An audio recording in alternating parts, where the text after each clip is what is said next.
no, porque estamos hablando de las emociones, estamos hablando de la diferencia en bregar sobre la sociedad sanliceñas, mensajes que estimulen la esperanza, que abran los corazones, el espíritu, el alma, no estar permanentemente generando guerras, enfrentamientos, sufrimientos. Es una constante de los años 70 a la fecha, que en aquellos años, sí, era las tapas de los diarios: violencia, muerte, sangre.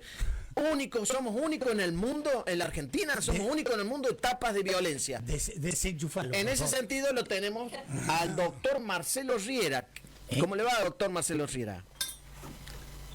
¿Qué tal, Gustavo? Buen día, ¿cómo están ustedes? Disculpe, usted me conoce porque es mi médico de cabecera, que soy efusivo en el concepto, pero bueno, lo molestamos a usted, estimado doctor, porque desde el punto de vista científico queríamos saber este efecto, este impacto que se produce emocionalmente en la provincia de San Luis, donde pasan los años y seguimos todos los años sometidos con el mismo mensaje, la misma emoción de enfrentar, de buscar enemigos, de generar violencia.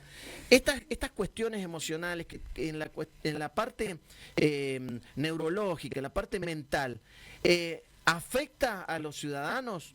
Porque tengo entendido que post pandemia hubo un efecto en la salud mental de todos los argentinos y los ciudadanos del mundo nocivo, y afectó psicológicamente desde el punto de vista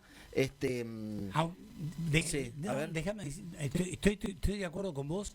Ahora, déjame decir algo. Como dado que Marcelo Riera te saludó solamente a vos, sí, le quiero decir que yo no le guardo ningún rencor, no, y lo saludo. Hola, Marcelo Riera, ¿cómo estás? ¿Sí?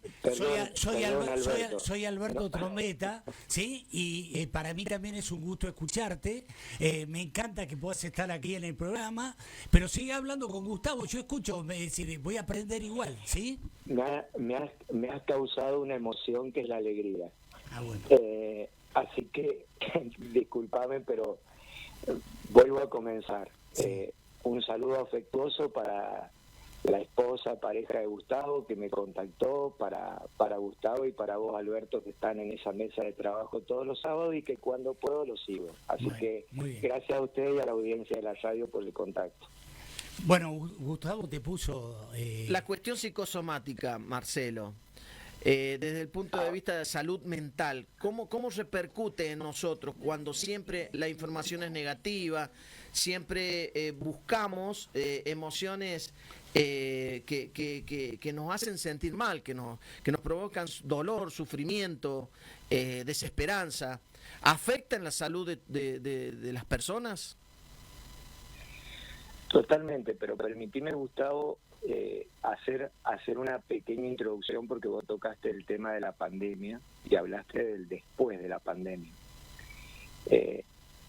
Los estudios, y de hecho la mayoría de las investigaciones, marcaban un modelo de comportamiento que teníamos los seres humanos previo a la pandemia y lo que ocurrió posterior a la pandemia. Fíjense ustedes que sobre el 2019 el mundo en general había dejado de hablar de eventuales eventos vinculados a la salud, como son las pandemias, las epidemias, e incluso de la guerra. Sí. Y hoy, cuando hemos transitado de ese 2019 ya más de 4 años, se reinstala el tema de la pandemia y de las enfermedades que potencialmente pueden ser letales para la especie humana, y se reinstaló el concepto de la guerra con el conflicto bélico que llevó adelante Ucrania con Rusia. Es decir, renace una situación que para la humanidad estaba prácticamente fuera de todo concepto y de toda explicación. Y cambian escenarios que parten de un principio que es el del consumo. Nosotros en nuestra idea teníamos, en el marco del consumo, de lo que ustedes deseen, incluyan los placeres en esto, lo bueno, bonito y barato, lo que históricamente se conoció como las 3B. Ese paradigma, con la llegada de la pandemia, que originalmente es una crisis sanitaria, pero que deriva en una crisis social y en una crisis económica, cambia el modelo al bueno, cerquita y rápido. Todo necesita ser ya. Y la especie humana, cuando vos vivís entre intergeneraciones, no ha estado preparada aún para este concepto. Quizás las nuevas generaciones, millennials, centennials y la generación touch, sí lo puedan hacer, pero convivimos con otras generaciones, nosotros mismos no somos parte de ese grupo, y nos hace difícil, se nos hace muy complejo entender e interpretar esto. Con la llegada de la pandemia, entender la necesidad de la velocidad del ya inmediato, ¿a eso te referís? Entender la velocidad del ya, y no solo del ya en nuestras manos o en nuestro poder, sino que fíjate cuál es el nivel de tolerancia que hay a la no pronta respuesta. Es prácticamente cero. Entonces, vos entrás a desprender conceptos que lamentablemente comienzan a dañar mucho a la mente del ser humano. Pero esto se sabía que iba a ocurrir. La pandemia trazó 4 olas. La primera, que fue la del COVID puro. La segunda, que fue la de la aparición de enfermedades que la ciudadanía tenía y que no podía llegar a la asistencia porque estaba priorizado el COVID. La tercera, el enorme incremento que han tenido las enfermedades crónicas, todas en general, partiendo de la base de la obesidad, la diabetes, la hipertensión, los cánceres, etcétera. Y la cuarta, que se comenzó a hablar, que es el de las enfermedades mentales. El mundo se debe preparar para los próximos 10 años a convivir ya no con la tercera edad, sino con la quinta edad, mayores de 100 años, la expectativa de vida ha cambiado incluso. Sí. Por otro lado, hay que comenzar a convivir con un marcado incremento de las enfermedades mentales, trastornos depresivos, trastornos de ansiedad. Y esto a la Argentina le está pasando hoy, pero a los países capitalistas les pasó en el 2009. El temor no pasa por perder el trabajo. El temor pasa por la incertidumbre y la probabilidad de que eso ocurra. Eso genera ansiedad, genera frustración y comienzan a aparecer lo que Gustavo instalaba recién, que son los rostros de las emociones. Las emociones tienen rostros. Es decir, esto que vos estás señalando es inexorable, es decir, se va a producir o se va a producir, no hay chance de que no pase, digamos. ¿Sí? Es inevitable, Alberto. Es inevitable. Es inevitable. Y si a eso vos le agregás el condimento, quieren ponerle el término casta, que es un término que tiene alto rating, le pongamos el término casta. Quieren ponerle el término política pura o política de los 70, como dice Gustavo. Es un combustible y alimenta esta desazón que tenemos todos los ciudadanos en un contexto de crisis. Ahora, pero déjame decir esto. Digo, comparto plenamente, es así, vos le ponés rigor científico, por lo tanto es mucho más importante lo que vos decís que lo que puedo decir yo.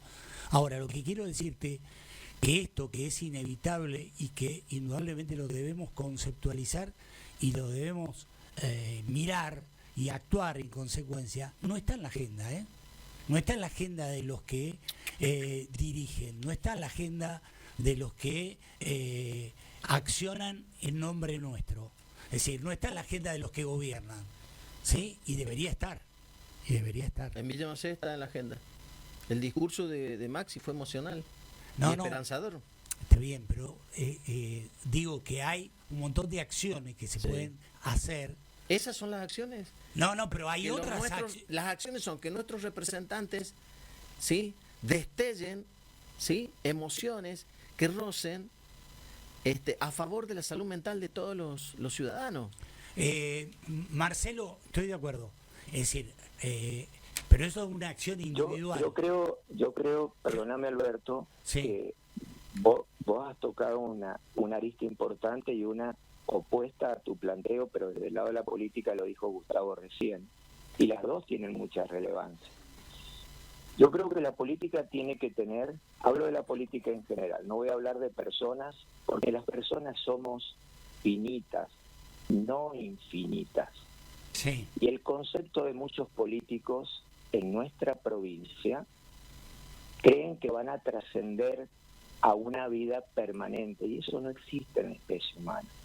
Si yo considero que soy inmortal, primero mi concepto es equívoco, y segundo, si no tengo la altura, la madurez, y primero la concepción de que la vida es finita y que la muerte existe como tal, me sigo equivocando porque desato luchas a los 70, a los 80 años de edad, cuando una persona a esa edad debe disfrutar de su vida y también formar a todos aquellos que están por debajo. Exacto. Y ese concepto en la política, Sí.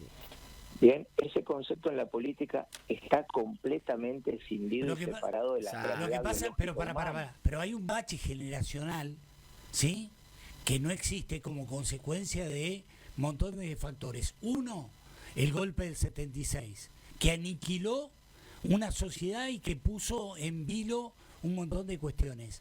Y otro tiene que ver con una manera de interpretar la política, precisamente aquellos que forman parte de ella, que es con un absoluto egoísmo.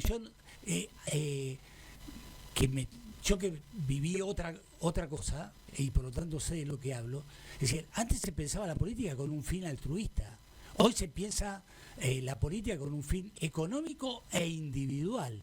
Por eso digo que no está en la agenda. Tenés razón en tu planteo, pero ¿sabés cuál es el punto? Que la política no cambió el objeto, lo cambiaron las personas que hacen la política. Y ese ha sido el error.